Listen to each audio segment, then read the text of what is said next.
আসসালামু আলাইকুম everyone, welcome back to my channel. আজ আমি আপনাদের সাথে শেয়ার করব কোনো রকম তেলে ভাজার ঝামেলা ছাড়াই একদম সহজভাবে তৈরি বিস্কুট রেসিপি। এই বিস্কুট খেতে কতটা মজার একবার তৈরি না করলে বুঝতেই পারবেন না। আর খেতে এতটাই নরম, মুখে দেওয়া মাত্রই মিলিয়ে যাবে।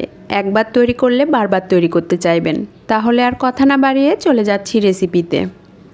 বিস্কুট তৈরির জন্য প্রথমেই ছোট একটি বাটিতে নিয়েছি 1/4 কাপ পরিমাণ রেগুলার রান্নার তেল। এবার এর সাথে অ্যাড করছি 2 চা চামচ পরিমাণ ঘি দিয়ে সবগুলো খুব ভালোভাবে মিশিয়ে নিচ্ছি। মেশানো হয়ে গেছে, এবার এটাকে সাইডে রেখে দিচ্ছি। এখন একটা বোল নিয়েছি, বোলের মধ্যে একটা চালনি নিচ্ছি। এবার এর মধ্যে দিচ্ছি 1/2 কাপ পরিমাণ আটা। আপনারা চাইলে আটার পরিবর্তে ময়দাও ব্যবহার করতে পারেন। 1/4 কাপ পরিমাণ বেসন। যেই পরিমাণে আটা নিয়েছি তার অর্ধেক পরিমাণে বেসন নিচ্ছি। এবার অ্যাড করছি 1 চা চামচ পরিমাণ সুজি, 1/4 কাপ পরিমাণ চিনি। ব্লেন্ডারে ব্লেন্ড করে গুঁড়া করে নিয়েছি। গুঁড়া করার পরে দেখতে অনেকটা বেশি মনে হচ্ছে। আপনারা আপনাদের স্বাদ অনুযায়ী চিনির পরিমাণ কমিয়ে বা বাড়িয়ে দিতে পারেন। 1/2 চা চামচ পরিমাণ বেকিং পাউডার, সামান্য লবণ। যে কোনো মিষ্টি খাবারে সামান্য লবণ দিলে খাবারে ব্যালেন্স হয়, তবে যারা পছন্দ করেন না তারা বাদ দিতে পারেন। 1 চা চামচ পরিমাণ গুঁড়া দুধ। গুঁড়া দুধ একেবারেই অপশনাল, তবে দিলে বিস্কিটের স্বাদ অনেক গুণ বেড়ে যায়। এবার সবগুলো খুব ভালোভাবে চেলে নিচ্ছি। অবশ্যই চেষ্টা করবেন শুকনা উপকরণগুলো চেলে নিতে, এতে করে সবগুলো খুব ভালোভাবে মিশে যাবে। চেলে নেওয়া হয়ে গেছে, এবার একটা চামচের সাহায্যে সবগুলো আবারও খুব ভালোভাবে মিশিয়ে নিচ্ছি।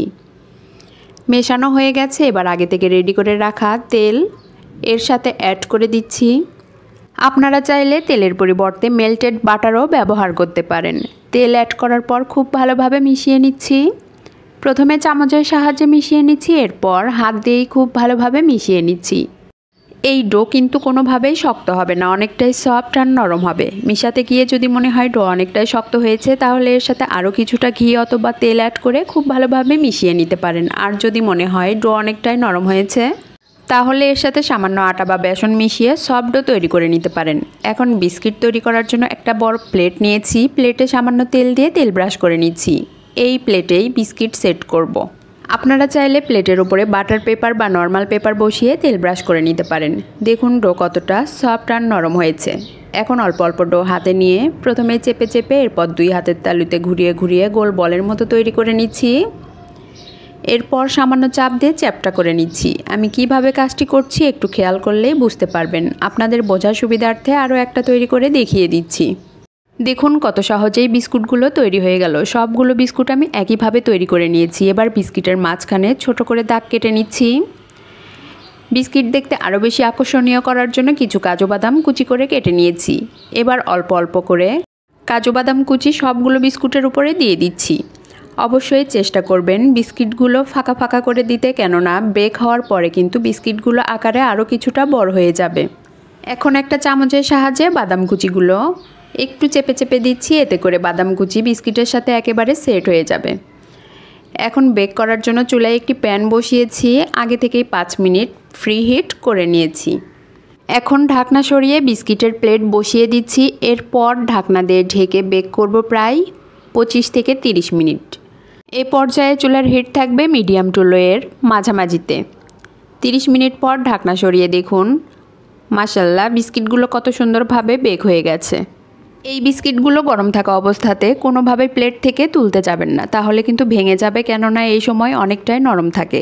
একেবারে ঠান্ডা হওয়ার পরে প্লেট থেকে খুব সহজেই তোলা যাবে। একেবারে ঠান্ডা হয়ে গেছে, এখন বিস্কিটগুলো তুলে নিচ্ছি। এই বিস্কিটগুলো দেখতে যতটা সুন্দর, খেতে তার চেয়েও অনেক বেশি মজার। আপনারা বাসায় অবশ্যই একবারের জন্য হলেও ট্রাই করবেন। বিস্কিটগুলো মুখে দেওয়া মাত্রই মিলিয়ে যায়। আমার রেসিপি আপনাদের ভালো লাগলে অবশ্যই লাইক শেয়ার কমেন্টস করবেন আর সাবস্ক্রাইব করে আমার পাশেই থাকবেন। একটা বিস্কিট আমি ভেঙে দেখিয়ে দিচ্ছি কতটা নরম। আশা করি আমার রেসিপি আপনাদের সকলেরই অনেক ভালো লেগেছে। এতক্ষণ আমার সাথে থাকার জন্য সবাইকে অনেক অনেক ধন্যবাদ। আসসালামু আলাইকুম, আল্লাহ হাফেজ।